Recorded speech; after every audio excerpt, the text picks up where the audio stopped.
હોસ્ટેલમાં ભણતા વિદ્યાર્થીને પોતાના રૂમમાં બોલાવીને તેની સાથે સૃષ્ટિ વિરુદ્ધનું કૃત્ય આચરનારા ગૃહપતિનો પર્દાફાશ થયો છે। અમરેલીના સાવરકુંડલામાં આવેલ ખાનગી સ્કૂલની હોસ્ટેલમાં શિક્ષક અને ગૃહપતિ તરીકે ફરજ નિભાવતા વિશાલ સાવલિયા નામના નરાધમે માસૂમ વિદ્યાર્થીને હવસનો શિકાર બનાવતા ખળભળાટ મચી ગયો। લંપટ વિશાલ હોસ્ટેલની સામેના રૂમમાં રહેતો હતો। જ્યારે તેની ઈચ્છા થતી ત્યારે વિદ્યાર્થીને રૂમમાં બોલાવતો અને પોતાની હવસને શાંત કરતો હતો।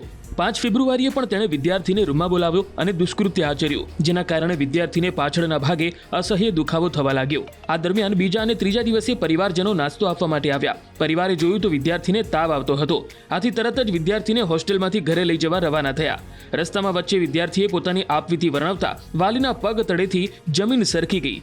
વિદ્યાર્થીએ વાલીને કહ્યું કે મારા સાહેબને કહો ને કે મારી સાથે આવું ન કરે। આ સાંભળીને પરિવારે વંડા પોલીસ સ્ટેશનમાં ફરિયાદ નોંધાવતા લંપટને પકડી પાડીને પૂછપરછ શરૂ કરાઈ, જેમાં તેની કાળી કરતૂતનો ભાંડાફોડ થયો। આરોપીનો મોબાઈલ ચેક કરતા તેમાંથી પણ પોલીસને અશ્લીલ સાહિત્ય હાથ લાગ્યું છે।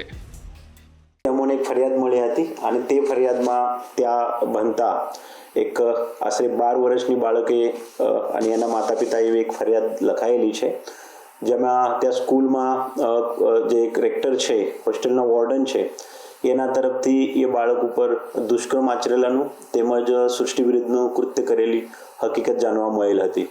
તે બાબતે વંડા પોલીસ સ્ટેશન અને એસડીપીઓ સાવરકુંડલા તરફથી પૂછપરછ અને તપાસ કરતા તપાસના અંતે એ હકીકતલક્ષી પુરાવા મળી આવેલ છે। આ કેસના જે આરોપી છે વિશાલભાઈ સાવલિયા, જે મૂળ રાજકોટના રહેવાસી છે, એમને પોલીસે પૂછપરછમાં કબજામાં લીધેલ છે અને એની આગળની ધરપકડ માટેની કાર્યવાહી ચાલુ છે। તપાસ દરમિયાન એ પણ જાણવા મળે છે કે એ જે સ્કૂલમાં બાળકો ભણે છે તે સ્કૂલમાં એ વિશાલ છે, એ ત્યાં રેક્ટર તેમજ એક સ્પોર્ટ્સના ટીચર તરીકે ફરજ બજાવતા હતા અને એ ફરજ દરમિયાન એમને આ બનાવના જે ભોગ બનનાર છે એને ભૂતકાળમાં પણ અવારનવાર આ પ્રકારનું સૃષ્ટિ વિરુદ્ધ કૃત્ય તેમજ દુષ્પ્રેરણા આચરેલી છે।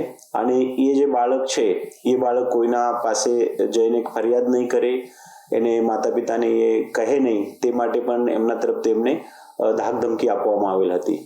તે બાબતે સદરુ ફરિયાદીના ફરિયાદ આધારે અત્યારે અમારા ડીવાયએસપી SC/ST નાઓએ તપાસ હાથ ધરેલી છે અને તપાસના કામે આગળના સાહેદોનું નિવેદન છે, FSL રિપોર્ટ છે, બાકી સંજોગના જે પણ પુરાવા છે તે પુરાવા ભેગા કરવાના હાલ કાર્યવાહી ચાલુ છે। આરોપી તેમજ ફરિયાદી અને જે ભોગ બનનાર છે એની જે નિયમો મુજબ પૂછપરછ કરવામાં આવતા આરોપીની જે વિગત છે, આરોપી આ પ્રવૃત્તિમાં એમના જે IT મોબાઈલ ડિવાઇસીસ વગેરે છે, તો આ ટાઈપની એની માનસિક વૃત્તિ ધરાવે છે એવું સામે આવી રહે છે અને તે પ્રવૃત્તિ ધરાવનાર વ્યક્તિએ આ રીતના ત્યાં જે બાળક છે એમને અવારનવાર રૂમમાં બોલાવીને આ એક ખોટી પ્રવૃત્તિ આચરેલી છે, તે બાબતે લાગતા વળગતા પુરાવા પોલીસે ભેગા કરેલા છે।